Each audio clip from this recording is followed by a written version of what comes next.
Alors, bonjour, chère étudiante. Alors, je suis encore dans le musée.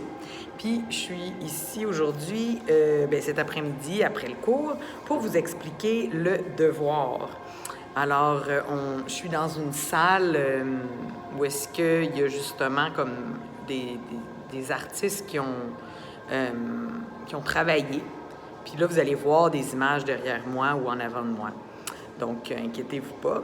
Alors, premièrement, vous allez prendre votre feuille Reggio Emilia, réflexion sur le rôle de l'enfant.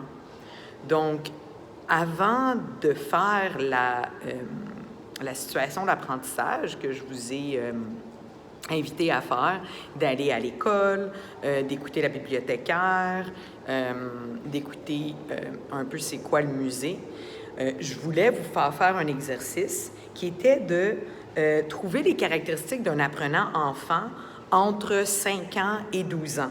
Donc, pour ce faire, vous prenez la feuille des développements des enfants d'âge scolaire, puis vous allez dire comme si vous étiez un enfant. Fait que là, vous dites comme « je peux » au niveau cognitif. Admettons, j'ai 11 ans. Au niveau cognitif, je peux faire quoi? Puis là, vous allez voir développer meilleure mémoire capacité de mémoire. Fait que là, vous pourriez dire « je peux mémoriser plusieurs choses en faisant... » Puis là, c'est ça, point. Après ça, au niveau socio-affectif, vous pouvez dire j'ai une amitié avec mon ami. Puis là, vous donnez le nom de la personne avec qui vous aimez entrer en contact dans la classe. Parce que vous faites semblant d'être un apprenant, un enfant, qui va vivre une situation d'apprentissage avec son groupe. Et c'est ça. Alors, vous dites tout ce que vous pouvez faire.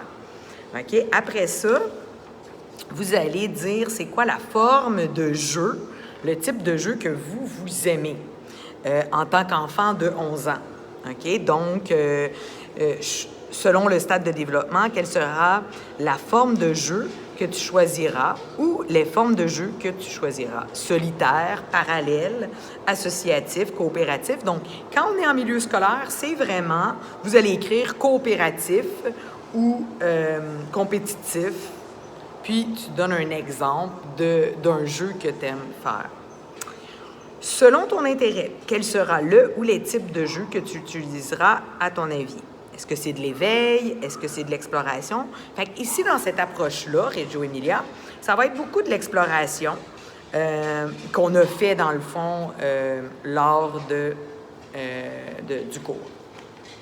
Après ça, tu tournes la page et là, tu vas dire, après la situation d'apprentissage, puis là, tu vas nommer 2 valeurs.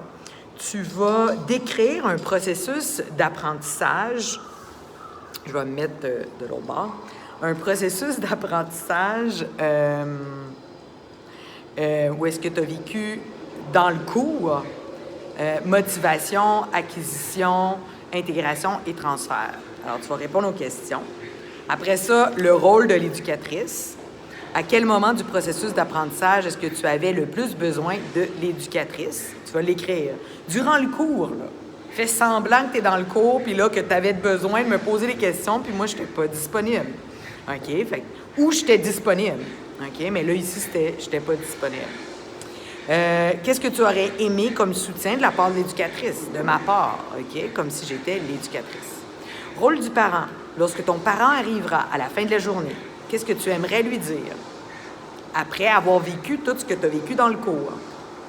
Le matériel. Décris le matériel qui t'a le plus fasciné durant le cours. Environnement. Lorsque tu es arrivé dans cet environnement, au musée, qu'est-ce que tu as remarqué? Ou à l'école primaire, ou à la bibliothèque. OK? Qu'est-ce que tu as remarqué? Alors ça finit pour le devoir de la réflexion sur le rôle de l'enfant. Alors, sur ça, je te laisse et à tantôt.